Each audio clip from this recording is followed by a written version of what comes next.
This was a sequence that originally had the girls arriving at Pipeline, taking a look at it, and deciding not to go out before they ran into the posse. But in the editing room, we later removed their initial perspective on Pipe. Ooh, I need my bigger board. And there's Braden and Rico. I hated taking them out. It's fire out there today.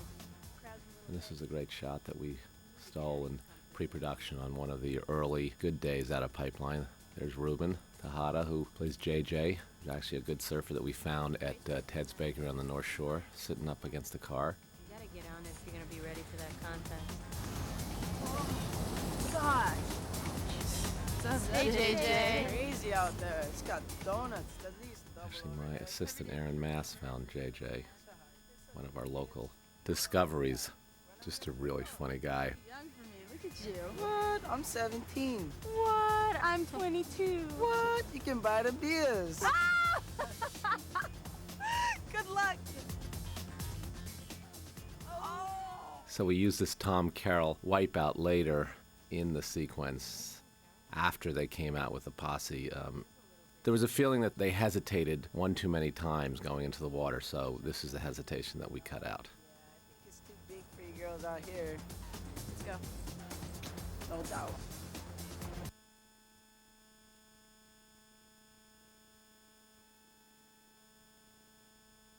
This was a moment before they went out and surfed that they stretched on the beach and turned into a little bit too much of a sort of music video. Let's linger on the girls' bodies. This one. Down. So we use the stars at 7:45? Okay. Stay on the inside. Okay. Be careful, Pen.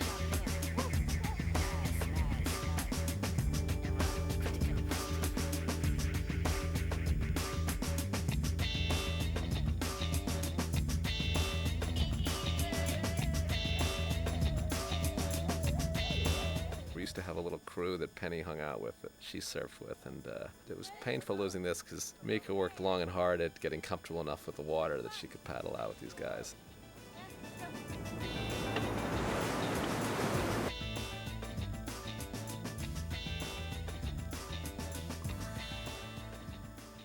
That's Drew. That's Chris Taloa surfing.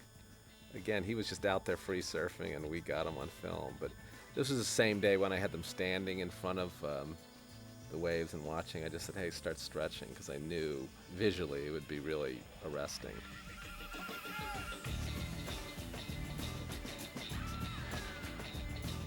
It's a little Baywatchy.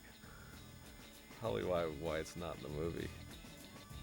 But again, you can just fall in love with the imagery, and as a director, probably one of the most important things is to know what to cut and when to cut. And if anything, I suffer from a tendency to overcut. When I deliver my first cut to the studio, it's usually in the sort of running length that I think the film actually should be. And it's an interesting process because a lot of directors will deliver a 3-hour or 3.5-hour version of the film and knowing it's going to end up at an hour and a half. I don't tend to do that.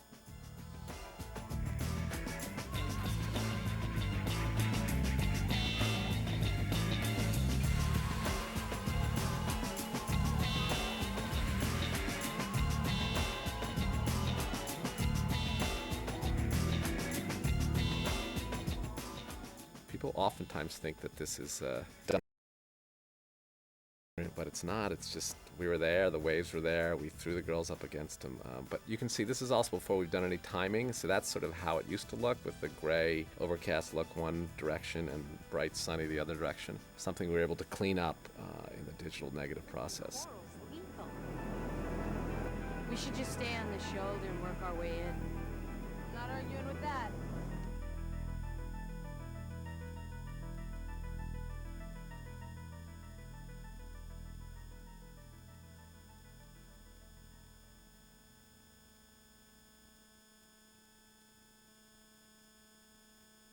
This sequence initially came on the girls' first day at the hotel after they had encountered Matt and the football players in the hallway. I like the idea that these girls were maids, but they could sort of take advantage of all the facilities of the hotel, so they sneak into the gym and continue their training.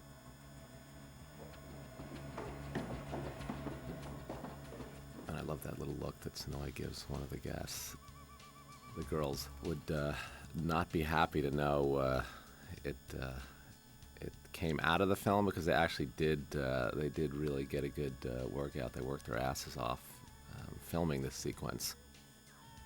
But at the end of the day, it felt fairly conventional. The training that they did in the water, the rock training, the paddling, the surfing, was much more interesting to me, and this sort of a sequence could have been shot anywhere. But it was intended, again, to show the initial flirtation between Matt and Anne-Marie, and also between Eden and Leslie.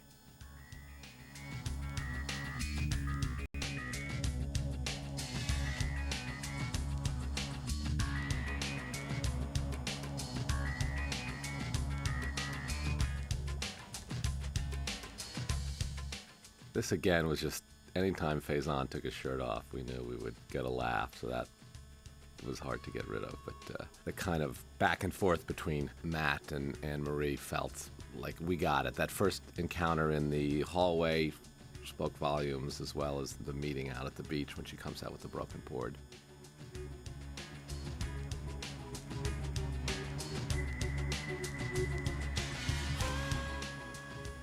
I think we shot this on the first or second day, so we burned a lot of film on this sequence, and David Hennings, my DP, did a really nice job kind of bringing it alive visually.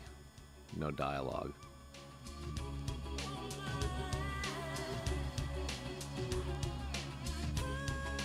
And those were real weights. Faison actually is in pretty darn good shape, and he can bench press some serious iron.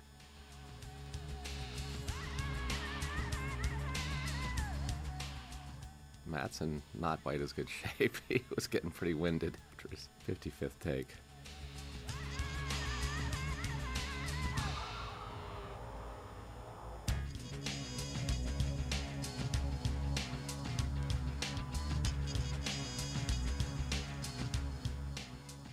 This is done in the real gym at the Hilani, but my production designer, Tom Meyer, did a nice job of bringing the equipment outside and trying to at least let us know we're in Hawaii and not in California.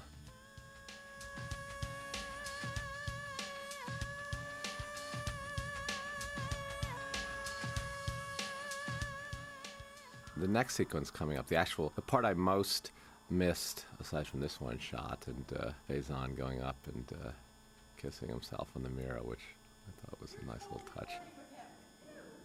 I love the way this particular sequence was shot. It was all steady cam. And again, running up and down 5 sets of stairs with a 35mm camera for 15-20 takes is a real physical challenge. And we had a whole crew running down the stairs in front of them. And I thought they did a really nice job here.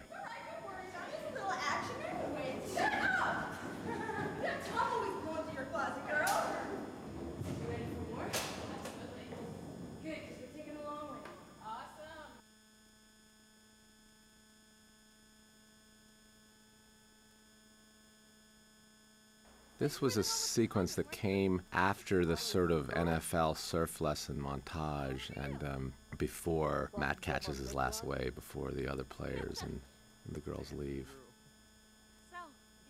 It was an attempt to kind of further understand Anne-Marie's and Penny's situation, and I thought both actors were great in this. Faison actually has I think he had 105-degree fever this day, and he was in a semi-delirious state. And we reshot it another day when he was well, and his performance was nowhere near as interesting, so we stayed with the original footage.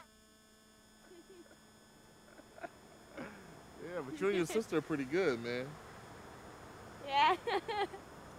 She's really good. My hat's off. Yeah, she could be like the world's greatest surfer.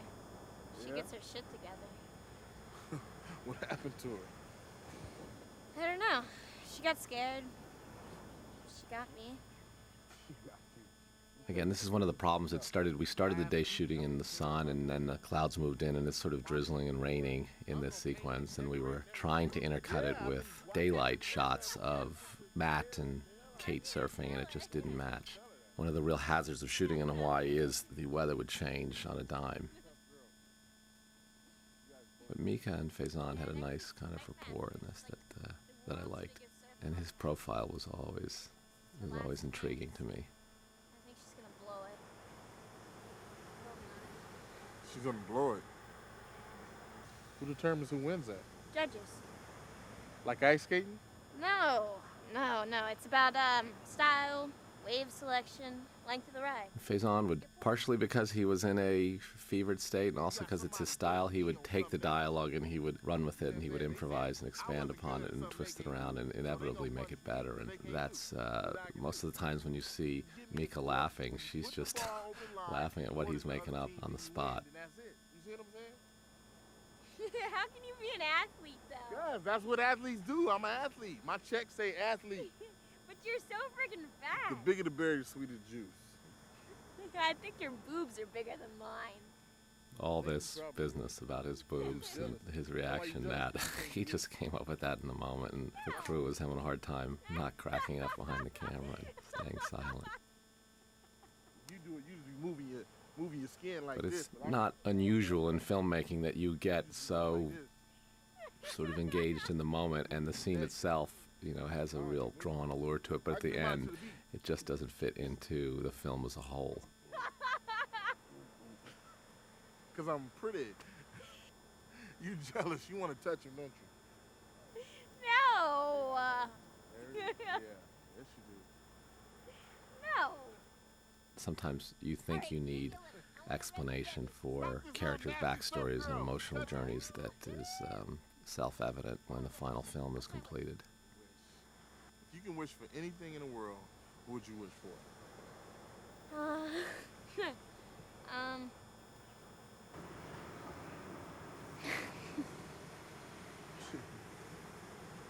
I'd wish for my And mom. she's just coming up with this answer on her own. I told him to ask her the question, You know, if she came if you had back, one wish, what would you'd it have be? to lose her again.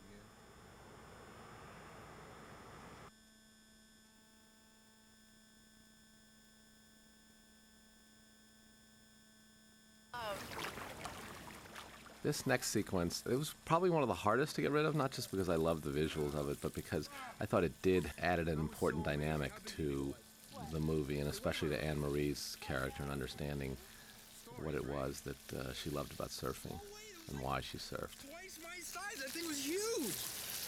Okay. Oh, whatever. In Hawaii, we met That little jump that Matt did in the shower engendered a lot of discussion amongst the executives and producers. Some people loved it, some people hated it. You're welcome. I hear you're one of the best. It was this sequence really that I thought was, in some ways, very informative. Although we got a lot of rain in Hawaii when we didn't want it or didn't need it, inevitably in these sequences where we wanted it, we had to bring it in, and so we had rain towers and water trucks and generators and pumps, and it's always a big ordeal to create rain, and it creates for a sound nightmare. And the poor actors, again, even though we're in Hawaii, it's February and they're shivering, and you can sort of see Matt especially, his lips are blue in this sequence. But I always felt so safe, you know, like right at home. Your mom just took off? Technically, she went out one night to get food for dinner. We're still waiting for her to come back. And Dad, where's he? My dad left when I was a baby. I never knew who he was.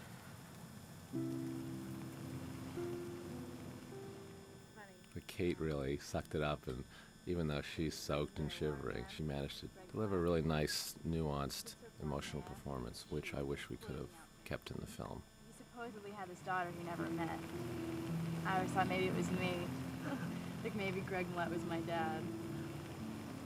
But And stupid things like just the mechanics of getting the board on the cars and getting them strapped down in sync with their dialogue and getting them into a place where they're looking at each other. Those sort of things can become a huge obstacle and part of the sort of choreographing nightmare of these sequences. This is something we did. I never thought I would keep it. Well, I didn't keep it, but ended up sort of liking it. much better.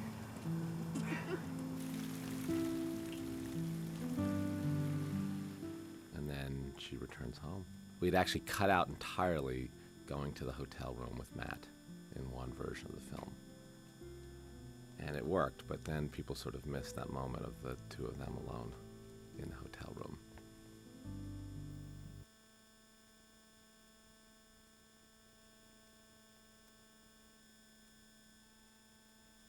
Oh, again, one of the great girl-on-girl moments, and the chemistry between Sonoy and Kate was amazing, and they loved each other so much, both on-screen and off-screen, lived together in the same house, so this was just one of those very natural sequences, and there was a lot of, again, discussion about should she be peeing or should she just be sitting on the toilet, and Sonoy was adamant that she would be peeing and that these girls pee in front of each other, so once that was decided, the question was how much, how loud would the pee be?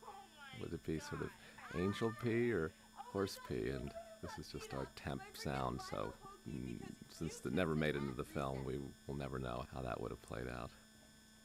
I just don't know what you're talking about. But I love her, Sonoy's expressions.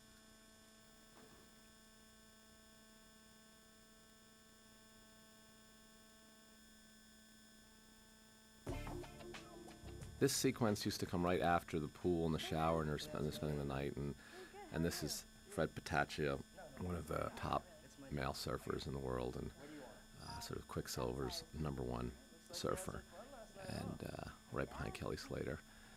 And I just love the fact that he was such a talented surfer, and he was so natural and unfazed by this whole acting thing. He came in, did his lines, and was basically eager to just get back in the water because there was a little bit of a swell that day.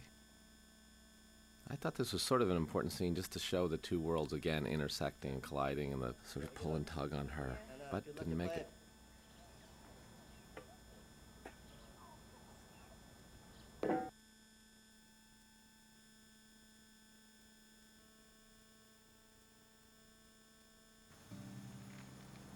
This sequence came after the lagoon, in which Matt says be the girl who would never ask a guy what to do, and in the movie now we hard cut straight to the competition, but it used to be that there was this moment where she sort of reflected on her own, and it was beautifully shot, and it did have an emotional resonance, and actually the idea of going into the board shaping room came from Scott Stuber, one of the co-presidents of Universal. We were struggling with what should she do, and in the moment, like I got a phone call, just have her go in there and just have a moment with the board that she's supposed to ride the next day, which was really smart and worked. And I liked her in that Armani dress, in the mud and soaking wet, and with this beautiful just glass board that JC, our real shaper, had made for us. I'm not sure that Michelle Rodriguez could ever have pulled off that glass job.